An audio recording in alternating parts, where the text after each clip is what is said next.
Setiap sudut jalan menyimpan cerita.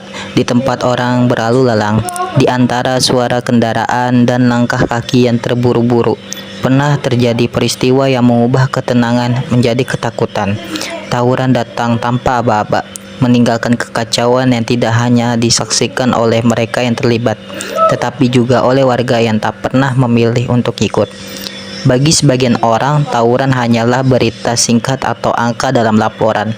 Namun bagi warga yang tinggal di sekitar lokasi, itu adalah pengalaman nyata. Atau suara teriakan di malam hari. Pintu rumah yang dikunci rapat, anak-anak yang menangis, dan rasa cemas yang tak mudah hilang.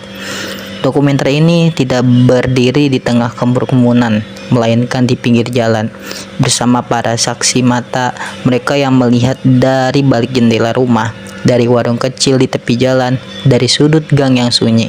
Mereka yang merasakan langsung dampak tawuran, tanpa pernah memegang senjata atau melontarkan amarah.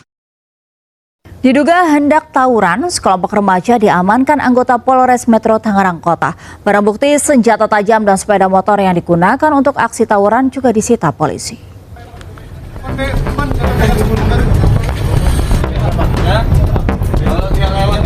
Satu persatu kelompok remaja ini diperiksa polisi setelah terbukti hendak tawuran dengan kelompok lain di wilayah Pondok Pucung, Kota Tangerang, Senin malam.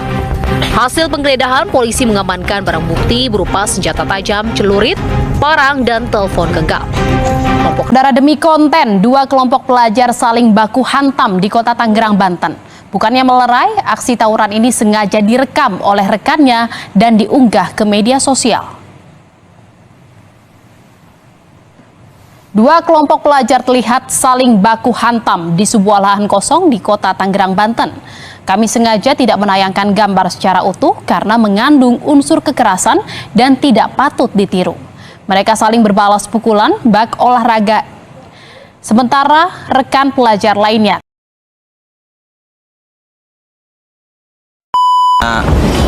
kena tusuk-tusukan gitulah ya. Di daerah mana tuh, Mas? Di tangan sih. Di mana tuh? Ini di sini. Oh, itu ya. Nama saya Warsina, usaha pedagang. Saya di Duren Jaya udah lama 15 tahun. waktu itu tawurannya serem nggak? Serem banget. Soalnya sampai pada pecah. Genteng, gerobak pada pecah. Lama tawurannya, udah bentik-bentik polisi aja kayak nggak mau kalah yang tawurannya. Halo, nama saya Johanna. Umur sudah 53 tahun, kerjaan saya refleksi panggilan. Karena pekerjaannya seperti itu deh. Saya kemarin kerja refleksi itu panggilan agak jauh, daerah Babelan. Terus di Babelan itu sekali tukang grabnya bilang, hati-hati Bu, kalau keluar malam jangan keluar malam-malam. Tapi karena kewajiban si pekerja, terus saya kerjain lagi. Pas 2 kali, ternyata apa yang diceritakan tukang ojek itu kejadian.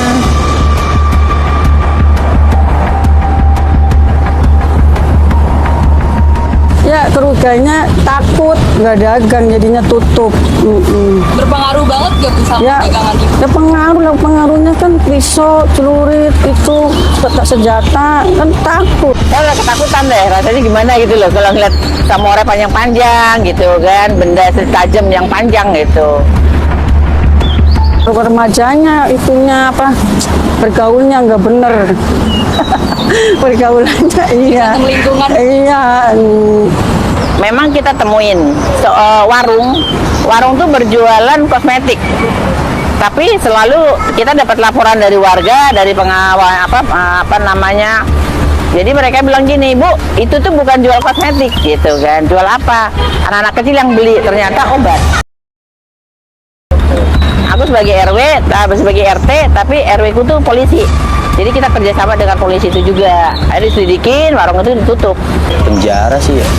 Penjara dulu. Seharusnya jangan memandang belum cukup umur ya gitu loh. Tapi kan kebanyakan sih kalau menurut gue dari yang sekarang gitu ya. Pelaku tawuran gitu paling kejam mereka ketangkep nih. Terus beberapa bulan kemudian udah keluar gitu. Kayaknya kurang setimpal aja sih sama hal yang mereka lakuin gitu. Karena mereka belum cukup umur tuh bibitnya udah mulai kasar gitu. Jadi bibitnya udah nggak bagus, maksudnya dari lingkungan itu udah nggak bagus gitu loh. Jadi memang kalau boleh disarankan memang polisi harus ambil penegakan hukum untuk anak-anak itu. Jangan, maksud saya jangan setahun 2 tahun lah, 5 tahunan. Udah meresahkan warga gitu, masyarakat.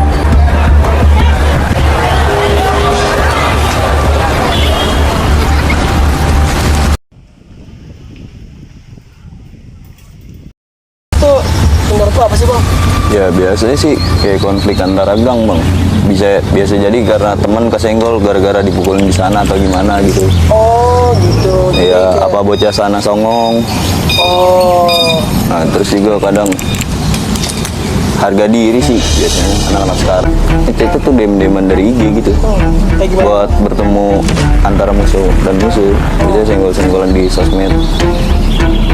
Terakhir gua ribut di Jalan Baru Underpass 2023. Jadi ya gue lagi nongkrong. Gue nongkrong cuma berapa orang gitu di dekat rel. Nah terus tiba-tiba teman gue datang, ayo kita ribut yuk lawan Nono. Nah dia terlalu bersemangat gitu, kayak ya lah timbang lawan sono gak usah pakai BR. Udah tuh kira gue kesel dipanjing-panjing gitu terus. Kira gue berangkat. Megang BR sih, tapi megang BR ya kecil segini gue bang. Nah udah akhirnya gue ngikut. Ternyata dia di belakang gue minta tolong. Gue kira kenapa, ada bocah minta tolong, tangan gue putus. Ya, akhirnya gue ketawa dong, orang gue kira gimana ya, bercanda. Pas gue ngeliat bener putus bang, bocah tangannya putus itu cuma megang gagang seri kalau nggak salah. Soalnya dia terlalu kepedean bang. Kayak dirinya karena ilmu hitam dia sebenarnya. Dia dikasih sama salah satu temennya. Jatanya sih kayak wapak aja gitu bang, jaga badan. Biar kebal. Nah, ya kebal. Nah itu dia terlalu kepedean, ya kan. Terus dia berantem itu megang gagang seri, tangannya putus. Sebenarnya musuhnya udah jebol sih, tapi kan bocah itu masih nafsu karena belum dapat apa-apa. Harga diri lah. Pas kejadian tangan putus itu, kira-kira yang terbenak di otak lu tuh kayak apa tuh bang? Di situ gua udah shock gimana gitu, udah males tawuran gitu. Ke sekarang gua alhamdulillah udah enggak kapok gua. Itu mah sebagian teman gue ada yang ngajakin, ayo bal lu mau nggak terima tangan teman lu putus gini. Kira udahlah, gue udah capek tawuran lu aja. Gue udah nggak mau kejadian kayak gini lagi. Emang nggak kasihan orang tua lu gitu terus.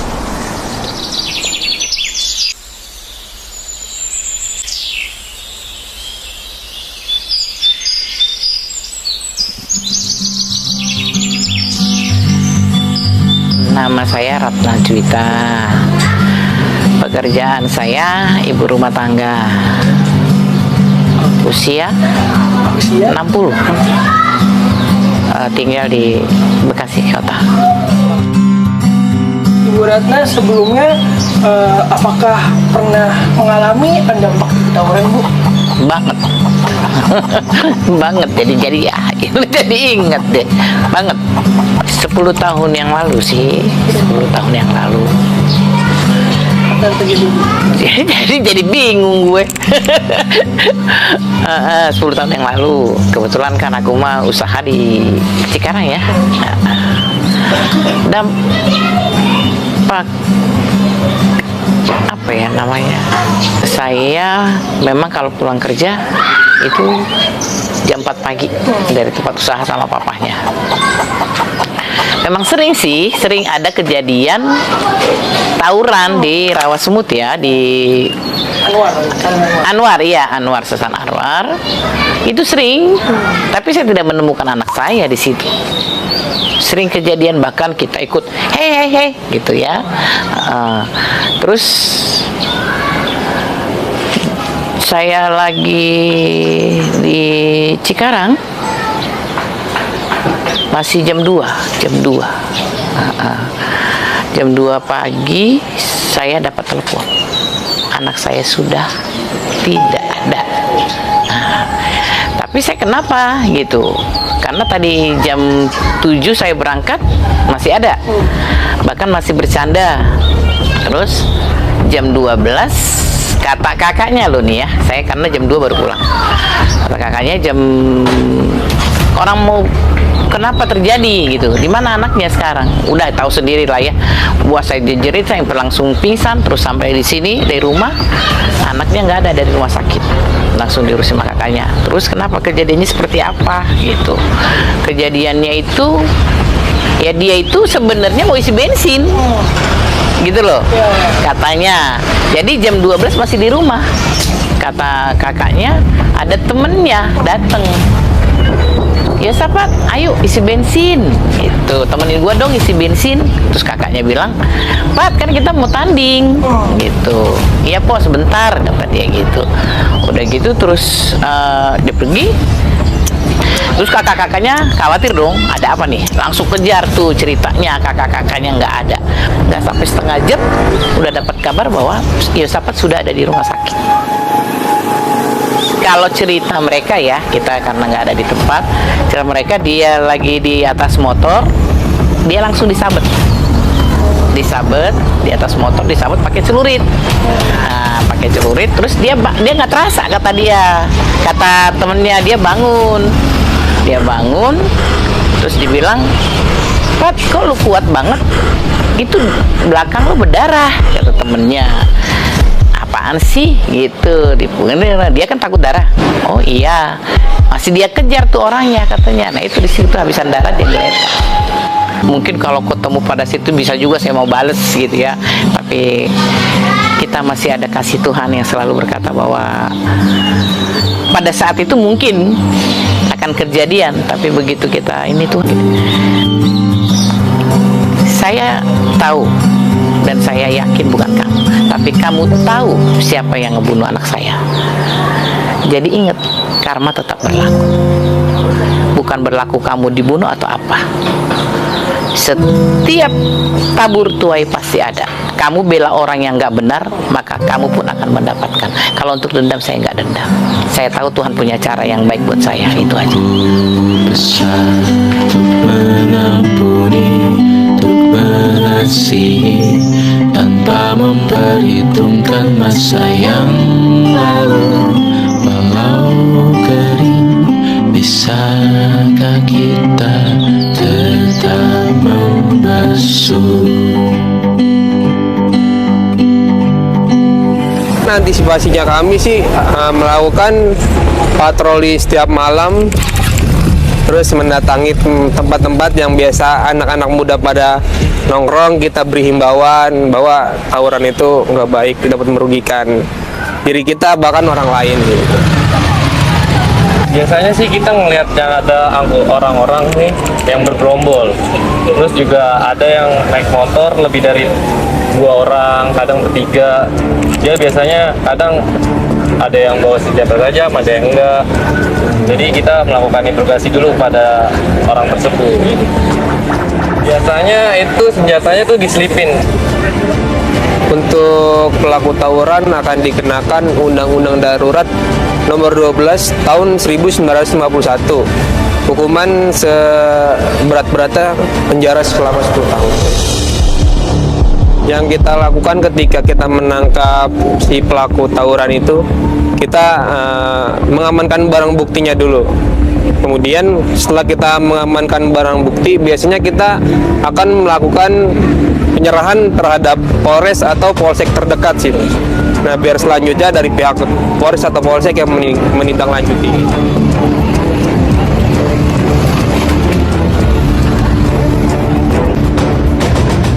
Ayo anak-anak muda berhenti tawuran. Ayo berhenti tawuran. Ya berhenti tawuran, berhenti ya, ayo berhenti tawuran. Ayo stop tawuran. Ayo stop tawuran. Ayo anak-anak berhenti tawuran. Berhenti tawuran, berhenti tawuran. Ingat mamanya di rumah. Telah ku sadar hidup bukanlah perihal sedikit air yang ku melibatkan TNI Polri menjadi bagian dari upaya pembinaan mereka. Siapa yang dibina? Mereka yang mengalami kenakalan akut yang sudah mengarah kriminal. Bagaimana cara membinanya? Ya orang tuanya nanti menyerahkan.